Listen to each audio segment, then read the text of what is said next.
Assalamualaikum warahmatullahi wabarakatuh. Sahabat-sahabat Zona Zuhri, bertemu kembali dengan kami dalam pengajian kitab Hilyatul Aulia. Mudah-mudahan sahabat-sahabat masih mampu bertahan hingga pukul 6 nanti saat berbuka puasa. Terlebih dahulu adalah panjat bersyukur kehadirat Allah Subhanahu wa taala, berkat rahmat hidayah dari Allah Subhanahu wa taala kita masih bisa melakukan aktivitas. Mudah-mudahan segala aktivitas kita itu dinilai ibadah dan ditingkatkan nilainya. Sebab Allah taala itu berjanji akan yudu'afu, akan ditingkatkan amal kita itu sampai yudu'aiful hasanatu asyru amsalihha ila sab'i mi'atin. Kata Allah, kebaikan itu akan ditingkatkan dari 10 sampai dengan 700 ditingkatkannya. Illa saumu, kecuali saum, kecuali puasa. Puasa itu tidak diketahui nilainya berapa.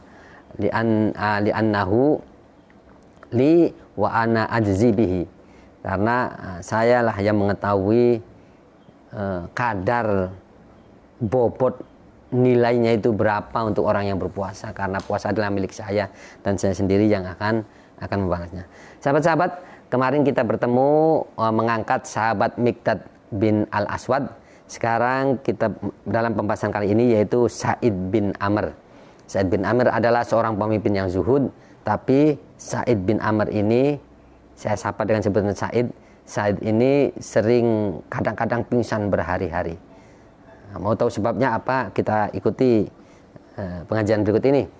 Sahabat-sahabat, Sa'id bin Amr ini nama lengkapnya Sa'id bin Amir Sa'id bin Amir bin Zudaim al-Jumahi. Sa'id muda ini adalah orang yang bukan sekedar yang gagah tapi juga tampan. Jadi Sa'id bin Amir ini gagah, tampan, dan orang tuanya kaya, sehingga dia itu bergaul dengan orang-orang yang kaya dan berwibawa juga.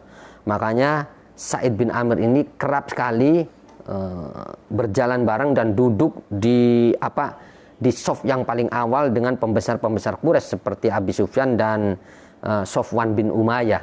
Ini saking apa? Saking gagahnya Sa'id bin Amr, tampan, dan juga orang tuanya kaya, keluarganya kaya, sukunya kaya, sehingga berpengaruh di tengah-tengah masyarakat Quraisy. Kemudian Sa'id bin Amr ini juga termasuk salah satu sahabat Rasulullah, meskipun tadinya musyrik dan menentang ajaran Rasul, bahkan berperang di barisan orang-orang kafir Quraisy. Akan tetapi di akhirnya kemudian masuk Islam. Bahkan Sa'id bin Amr ini ikut perang Khaybar. Khaybar itu tahun 629 Masehi. Itu perang Khaybar itu sekitar 155 km dari Madinah. Perjalanannya 3 hari sampai ke lokasi, ke area atau medan peperangan itu. Dan peperangan ini sampai 2 pekan lamanya, dan akhirnya dimenangkan oleh kaum muslimin, yaitu barisan Rasulullah, yang di dalamnya ada Sa'id bin Amir. Sahabat-sahabat Zona Zuhri, hadaniyallahu wa iyyakum. Sa'id bin Amir ini suatu hari akhirnya ditunjuk oleh Umar bin Khattab untuk menjadi gubernur di daerah Hims. Daerah Hims ini di daerah Suriah bagian tengah. Ketika disampaikan seperti itu, jawabnya apa? Jawabnya ketika diberi tugas, diberi mandat oleh Umar bin Khattab untuk menjadi gubernur, jawabannya, Umar, janganlah engkau mendekatkan aku, menjerumuskan aku ke dalam fitnah.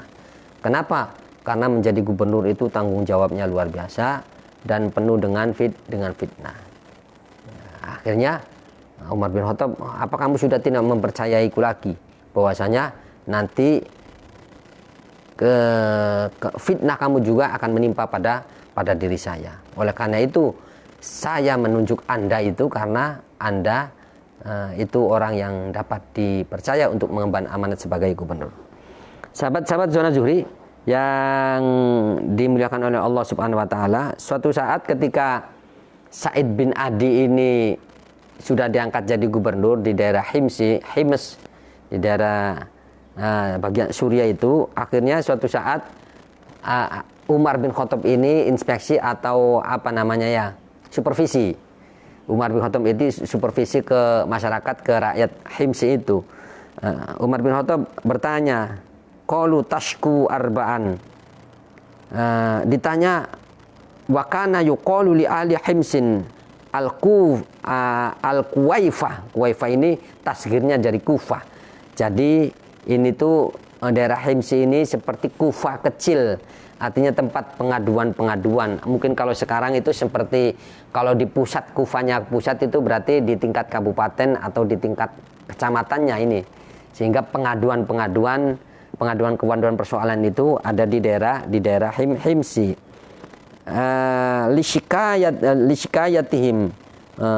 Lisyikayatihimul ummal, tempat untuk mengadunya para rakyat. Qalu tashku arba'an. Akhirnya ketika ditanya bagaimana kepemimpinan Sa'id bin Amir di sini, kemudian masyarakat rakyat itu berkata, menyampaikan kepada Umar bahwa qalu tashku arba'an. Saya punya ada komplain 4 terhadap Sa'id bin Amir ini. Yang pertama, la yakhruju ilaina hatta yata'alan nahar. Amirul Mukminin Sa'id bin Amir ini, dia itu tidak bisa ditemui kecuali setelah yata'alan nahar, setelah matahari sudah siang gitu, sudah di atas duhur. Artinya dari pagi sampai duhur ini Sa'id bin Amir tidak mau ditemui oleh masyarakatnya gitu, tidak mau ditemui. Qala a'zim biha. Qala ngantika sapa Umar bin Khattab, a'zim biha. Wah, ini persoalan yang besar. Kalau pemimpin tidak bisa ditemui rakyat dan waktunya itu separuh harinya telah duhur ke sana. Kemudian wa madza? Qala wa madza? Kemudian apa lagi? La yujibu ahadan bilailin. Kemudian kalau malam itu tidak mau dipanggil, tidak mau menjawab. Jangankan dipanggil untuk kegiatan, hadir untuk kegiatan, dipanggil saja tidak akan menjawab kalau malam hari. Qala wa azimatun. Wah, ini juga persoalan besar, kata Umar bin Khattab. Wa madza? Qalu walahu yaumun fisyari la yakhruju fihi ilaina. Kemudian yang ketiga itu ada satu hari yang tidak, dalam satu bulan Sa'id bin Amir itu ada satu hari yang tidak keluar, artinya tidak bisa diganggu gugat dalam satu bulan. Jadi dalam satu bulan itu ada satu hari yang Sa'id bin Amir ini tidak bisa diganggu gugat, alian tetap di dalam rumah. Wah, ini juga persoalan sangat besar, kata Umar bin Khattab. Terus apa lagi? Tadi ada 4 ya. Yang keempatnya yaitu yaghnadul hudnata bainal ayyam. Yaghnatu, dia itu sering pingsan berhari-hari. Saya sendiri tidak paham. Yakni ta'khudhu mautahu. Seperti dia itu seperti mati saja. Qala fa jama'a Umaru bainahum wa bainahu wa qala Allahumma taqabbal ra'yi fihi al-yaum. Akhirnya setelah itu dikonfirmasilah Umar bin Khattab ini, Sa'id bin Amir ini dikonfirmasi, dipanggil. Sa'id bin Amir ini ada komplain dari masyarakat, dari warga tentang kepemimpinan Anda. Yang pertama, bahwa Anda itu tidak pernah menjumpai kami dari pagi sampai siang. Baru kalau siang baru bisa ditemui. Apa jawabnya? Sebetulnya saya tidak mau menjawab ini semua, kata Sa'id bin Amir ini. Sebetulnya saya tidak mau menjawab ini semua, malu. Kenapa malu? Akhirnya dia ceritakan, saya tidak mau keluar hingga siang itu, demi Allah, saya tidak senang menceritakannya. Tidak senang saya menceritakan ini tuh. Akan tetapi karena Amirul Mukminin yang bertanya, maka saya menjawab bahwasanya saya itu dari pagi sampai siang itu dengan istri saya di dalam rumah itu ada home industri kecil-kecil membuat adonan roti untuk dijual.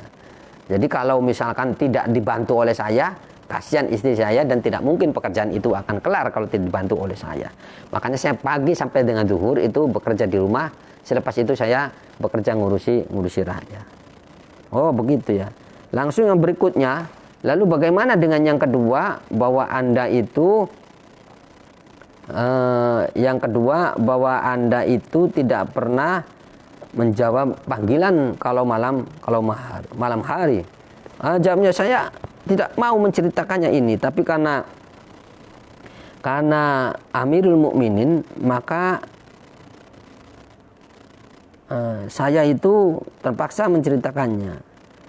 Bahwa saya itu gubernur, kata Sa'id bin Amir, saya gubernur, tapi sesungguhnya saya pakaian itu cuma terbatas, cuma satu. Jadi kalau malam hari itu saya mencuci pakaiannya, kemudian dijemur, saya tidak keluar rumah sampai pakaian itu kering, dan tentu saja keringnya pagi. Jadi saya di rumah saja, kalau malam tidak bisa keluar karena pakaian saya tidak ada lagi, terbatas. Saya cuci malam hari, kemudian saya tunggui. Nah, kemudian ketika kering besok pagi baru digunakan. Luar biasa, sahabat. Ini padahal orang yang kaya raya tadinya, tapi zuhudnya luar biasa. Zuhud ini membenci dunia, tapi hanya sekedar butuh, tapi tidak rakus, tidak tamak terhadap dunia. Kemudian yang berikutnya, yang keempat, hadirin hadanallahu wa iyyakum, komplain yang keempat dari masyarakatnya, dari warganya, yaitu kadang-kadang Sa'id bin Amir ini kadang-kadang pingsan berlama-lama, kadang-kadang 2 hari 3 hari tidak bangun-bangun. Akhirnya ketika ditanya, jawabannya sama, sesungguhnya saya tidak mau menceritakan ini semua, tapi karena saya malu menceritakannya. Kalau dibilang ini amal saya, tapi karena ada yang bertanya itu Amirul Mukminin, dan ini sebagai konfirmasi, sebagai tabayun, maka saya ceritakan. Bahwasanya saya pingsan sampai 2 hari 3 hari tidak bangun-bangun itu ketika saya pikirannya itu ingat pada peristiwa terbunuhnya Hubaib bin Adi. Sahabat-sahabat, jadi Hubaib bin Adi ini salah satu temannya Sa'id bin Amir. Jadi ketika Hubaib bin Adi sudah masuk Islam, sudah memeluk agama Islam bersama Rasul, tapi Sa'id bin Amir ini belum memeluk agama Islam. Nah, ketika ini Hubaib bin Adi, cerita Hubaib bin Adi Al-Ansori ini pernah diulas bersamaan pada bulan Ramadan tahun kemarin, tahun 2020, yaitu pada kisah Asim bin Sabit, jenazahnya tak bisa disentuh oleh orang-orang kafir. Waktu itu Rasulullah SAW mengutus 10 orang dipimpin oleh Asim bin Sabit. Salah satu dari rombongan itu ada Hubaib bin Adi. Itu dikirim ke sebuah tempat namanya Hudzail. Bani Hudzail ini meminta kepada Rasul dikirimkan orang kiai atau ulama untuk apa? Untuk mengajari Al-Quran, mengajari ilmu agama. Tapi ternyata setelah di sana itu justru orang-orang ini ternyata jebakan. Karena Asim bin Sabit ini salah satu sahabat Nabi yang kepalanya diincar. Karena dia itu pada saat perang Badar ini membunuh, Asim bin Sabit ini membunuh 3 orang musyrik kakak beradik. Sehingga ibunya ini memberi sayembara, barang siapa yang dapat memenggal kepalanya Asim bin Sabit, nanti akan diberi hadiah. Bahkan saya berjanji kalau Asim bin Sabit meninggal, saya akan minum air dari batok kelapanya Asim bin Sabit. Tapi Asim bin Sabit sudah janji sama Allah, ya Allah, saya akan berperang di jalan Allah Subhanahu wa taala, tapi saya mohon kepada Engkau, jenazah saya tidak boleh disentuh oleh orang kafir. Dan akhirnya sampai di situ 10 orang yang dipimpin oleh Asim bin Sabit ini, dan di dalamnya ada Hubaib bin Adi. Akhirnya apa? Kemudian terbunuh di situ Asim bin Sabit. Asim bin Sabit bunuh. Nah, namun ini ceritanya ke episode Asim bin Sabit dulu, nanti ngait ke Hubaib bin Adi. Ternyata setelah Asim bin Sabit ini gugur, kemudian jenazahnya ini mau dipenggal kepalanya, tiba-tiba datang banyak lebah mengerumuni Asim bin Sabit, sehingga orang-orang pada ketakutan tidak bisa mendekati jenazahnya Asim bin Sabit. Terus saja ketika orang ke situ lagi ada lebah, kemudian orang pergi, lebah tidak ada, sampai sore. Lebah itu karena sore kan sudah tidak ada, sudah kembali ke sarangnya masing-masing lebahnya. Nah, ketika orang-orang ke situ kemudian turunlah hujan badai besar sekali. Kemudian jenazahnya Asim bin Sabit itu hilang terbawa air dan tidak ada kuburannya. Ini sesuai dengan janjinya Asim bin Sabit. Subhanallah, janji kepada Allah, saya tidak mau jasad saya disentuh oleh orang kafir. Karena ini kepalanya disembarakan. Nah, di dalam rombongan itu yang ada 10 itu diantaranya ada Hubaib bin Adi. Nah, Hubaib bin Adi itu akhirnya tidak dibunuh saat itu, kemudian besok-besoknya hari-hari berikutnya Khubayb bin Adi ini disalib. Nah, disalib. Nah, disalib akan dieksekusi mati.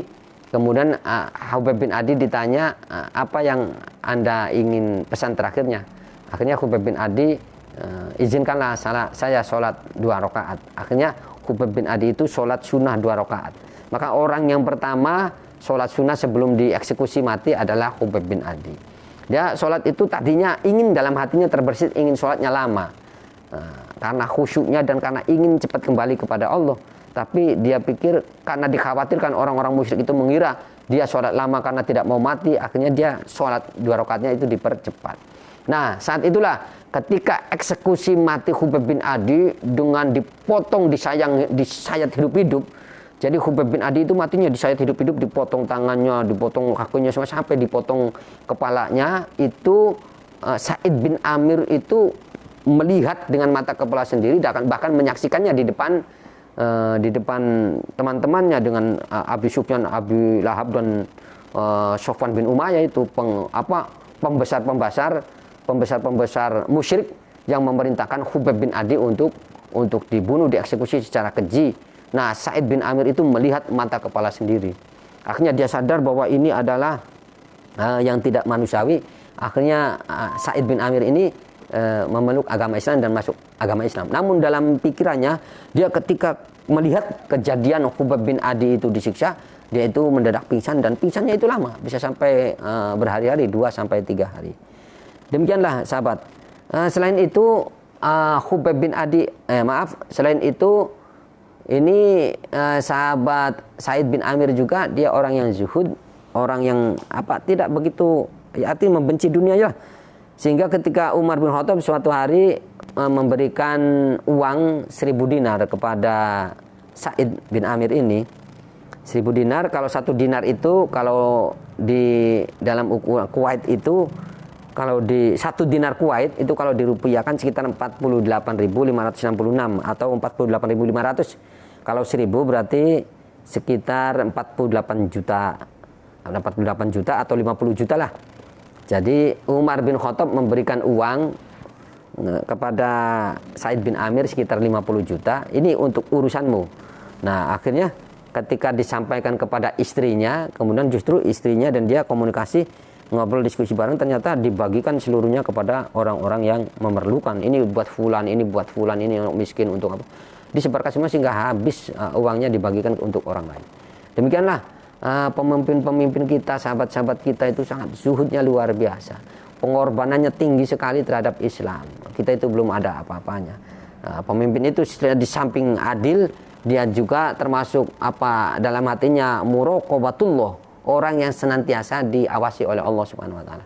Sehingga dia tidak serakah, tidak korupsi, tidak makan yang bukan haknya, bahkan uang yang ada termasuk haknya juga kemudian diinfakkan, didermakan untuk orang lain.